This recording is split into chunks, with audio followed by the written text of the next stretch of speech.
আজকে সারাদিন একটা খবরে খুব হইচই ফেলে দিয়েছে যে একটা চোর নাকি ধরা পড়েছে দুদিন আগে। এবং পুলিশ তাকে যখন তার নিজের বাড়িতে খোঁজ করতে নিয়ে গেছিল, গিয়ে পুলিশের চোখ কপাল উঠেছে যে একটা চোরের তিনতলা বাড়ি, ভেতরের ইন্টেরিয়র অসাধারণ, বাইরে পুরোটাই মার্বেল বসানো, সিসিটিভি বসানো একটা বাড়ি, যেটা একটা চোরের বাড়ি। এবং সেই বাড়ির ভেতরের যা ইন্টেরিয়র রয়েছে সেটা দেখে মানুষ হতবাক। আমার কাছে কথা হচ্ছে, একটা চোর, সে অনেক কষ্ট করে চুরি করেছে, সে অনেক কষ্ট করে অনেক স্ট্রাগল করে একটা দল মিলে প্রপার স্ট্র্যাটেজি নিয়ে রেকি করে তো চুরি চুরি করলো। করার পর কোনো কারণে ধরা পড়ে গেছে, ঠিক কথাই। তারপর তার বাড়ি কোথায়, কি বৃত্তান্ত, বাড়ির ডিটেলস এসব দেখতে পুলিশ গেছিল, সেটাও ঠিক কথা একদম। এবং দেখার পর দেখা গেল যে তার বাড়ির ভেতরে কি কি রয়েছে, না জিম রয়েছে, ট্রেডমিল রয়েছে, বাথটাব আছে, দু তিনটে কয়েক লাখ টাকার হিসেবে ঝাড়বাতি ঝোলানো রয়েছে।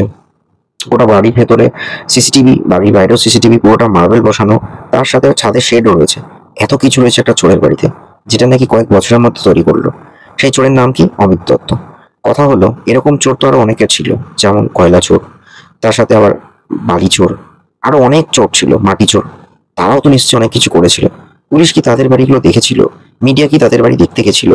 এই যে চোরটিকে ধরা হয়েছে অমিত দত্ত, সে নাকি বেসিক্যালি যেটুকু জানা গেছে যে বাড়িতে দুটো বাইক থাকা সত্ত্বেও একটা ভাঙাচোরা সাইকেল নিয়ে ঘুরে বেড়াতো। পাড়ার লোকের সাথে খুব একটা কথা বলতো না, একটা ছাপোষা লুকস নিয়ে চলতো, যাতে তার কিছুই নেই এরকম একটা ব্যাপার। কিন্তু বাকি চোরগুলোর কি হবে? লাইক এই চাকরি চোর, বালি চোর, সেই তাদের কি অবস্থা? তারা যে চুরিগুলো করেছিল, তারপর তাদের বাড়িগুলো কতটা মার্বেল বসানো, কতটা ইন্টেরিয়র করা, কতটা ডেকোরেশন করা, সেগুলোর খবর কি রেখেছে এই মিডিয়া হাউসগুলো? তাহলে বোঝা যেত যে অ্যাকচুয়ালি এই চোরটি কি একমাত্র চোর যে কোটিপতি হতে পেরেছে, নাকি বাকি চোরেরা আসলে লাইমলাইটের মধ্যে আসতে পারেনি, বা হয়তো মিডিয়া দেখাতে চায়নি, নাকি এই চোরটা, তার মধ্যে সেরকম প্রভাবশালী কোনো তকমা নেই, তাই সে কেসটা খেয়ে গেছে। কিছুই বুঝি না। আসলে ব্যাপারটা হয়ে গেছে, আমাদের এখানে সবকিছু তো চুরি চামড়ি করে চলছে। তাই একটা চোরের পক্ষে এরকম বাড়ি তৈরি করাটা তো কোনো অস্বাভাবিক ব্যাপার না, বলুন। সে থাকতো মহেশতলা, তারপর সেখান থেকে চলে এলো দক্ষিণ চব্বিশ পরগনার ভেটকাখালি, তারপরে এরকম একটা বড় বাড়ি বানিয়েছে। তো দ্যাটস ওয়াই চোরের রাজ্যে চোর কোটিপতি তো হবেই। মানে একটা লোক যে থাকতো দক্ষিণ চব্বিশ পরগনা, তারপর সেখান থেকে হাওড়া রাজপুর, সেখানে গিয়ে চুরি করতে গেছে এবং দলে গেছে। তার মানে ঘুরে ঘুরে ঘুরে ঘুরে কোথায় কোন লোক, কার কোথায় পয়সা রয়েছে, কোথায় চুরি ডাকাতি, কোন সোনার দোকান, এই সমস্ত চুরি চামারি করতো। তারপর সেগুলোকে বিক্রি করা, দেন সেখান থেকে রোজগার করা। তারপর এরকম একটা বাড়িতে ট্রেডমিল, মানে কতটা স্বাস্থ্য সচেতক বাড়িতে ট্রেডমিল রয়েছে, ভাবুন।